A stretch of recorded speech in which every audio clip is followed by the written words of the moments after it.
Friends, in this video I'll be discussing the conservative nature of electrostatic force. Now in class 11th आपने दो type के forces के बारे में पढ़ा है, conservative and non conservative. Now electrostatic force जो है वो कंजर्वेटिव नेचर का होता है. Now what's the speciality of conservative force? पहला चीज ये है कि work done depends on initial and final positions only. Okay, दूसरा पॉइंट क्या रहेगा?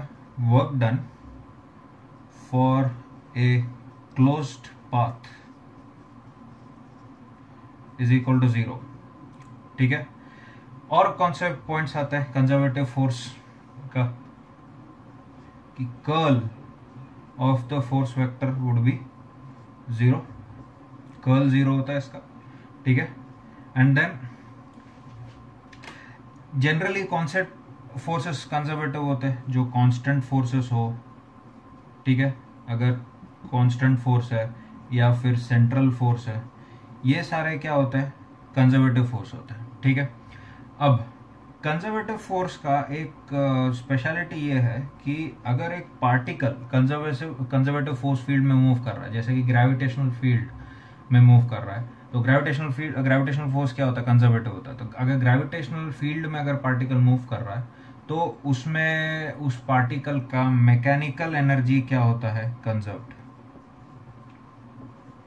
इसीलिए उसको कंजर्वेटिव फोर्स बोलते हैं. Okay, mechanical energy of the particle is conserved. Now तो मुझे अभी ये बताना है कि इलेक्ट्रोस्टैटिक फोर्स जो है वो कंजर्वेटिव नेचर का है. तो उसके जो प्रूफ है, I am going to prove that कि वो कंजर्वेटिव है. तो उसके कई तरह के प्रूफ्स यूज कर सकते हैं. You could prove that Coulomb's law का कर्ल जो है वो 0 है, ये एंड ये प्रूव कर सकते हो क्योंकि एक चीज मैंने ऑलरेडी बताया वर्क एनर्जी पावर चैप्टर में कि it's central forces are conservative.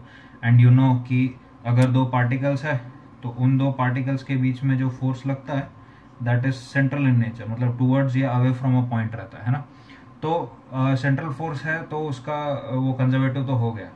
Now मैं एक प्रूफ आपको दूंगा, एक सिंपल प्रूफ देता हूँ कि इलेक्ट्रोस्टैटिक फोर्स या कोलम्बिक फोर्स जो है वो कंजर्वेटिव नेचर का है.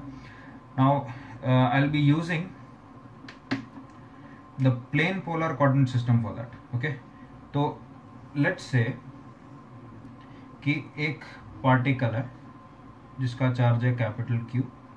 ओके, एंड एक दूसरा पार्टिकल है जिसका चार्ज है स्मॉल q.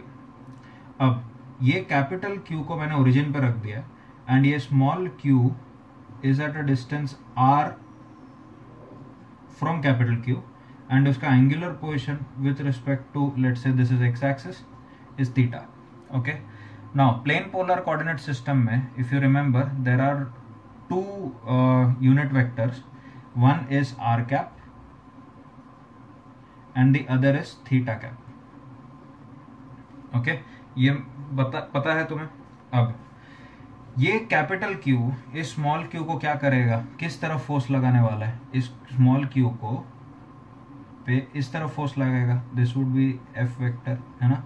तो एफ वेक्टर का डायरेक्शन क्या हुआ? आर कैप कहलाओ. ठीक है, तो एफ वेक्टर को कैसे लिख सकता हूं? F vector by Coulomb's law, vector form of Coulomb's law would be k q q by r square times r cap, है ना.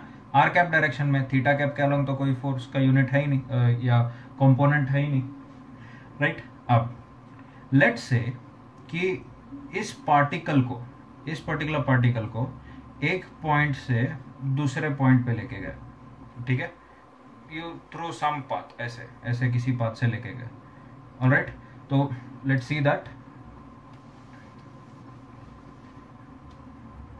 लेट्स से कि इस पार्टिकल को कैपिटल Q को फिक्स कर देते एंड स्मॉल q को एक पाथ के अलावा r1 वेक्टर से, r1 पोजीशन वेक्टर से r2 पोजीशन वेक्टर ले जाते हैं. ओके, ऐसे.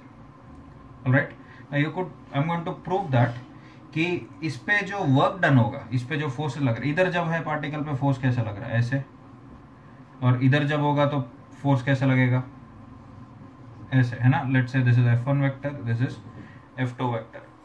What I am going to show you is कि ये जो पार्टिकल के ऊपर जो फोर्स लग रहा है, इस स्मॉल क्यू पार्टिकल पे जो फोर्स लग रहा है, वो फोर्स कौन लग रहा है, capital Q, and that force is electrostatic. वो इलेक्ट्रोस्टैटिक फोर्स का work done in taking the particle from point A to point B only depends on R1 and R2. It does not depend on the path. वो मैं उसको prove करने वाला हूँ. Okay, so let's say कि particle अभी at a certain instant R position पे है एंड उसको डिस्प्लेस कर दिया है dr से. ओके, R पोजिशन से एंड dr से डिस्प्लेस कर दिया एंड उस पर फोर्स लग रहा है F vector. Okay, just now I told you that F vector is what KQQ by R square times R cap. Now what is dr vector? dr vector क्या रहेगा? तो dr vector क्या है? dr vector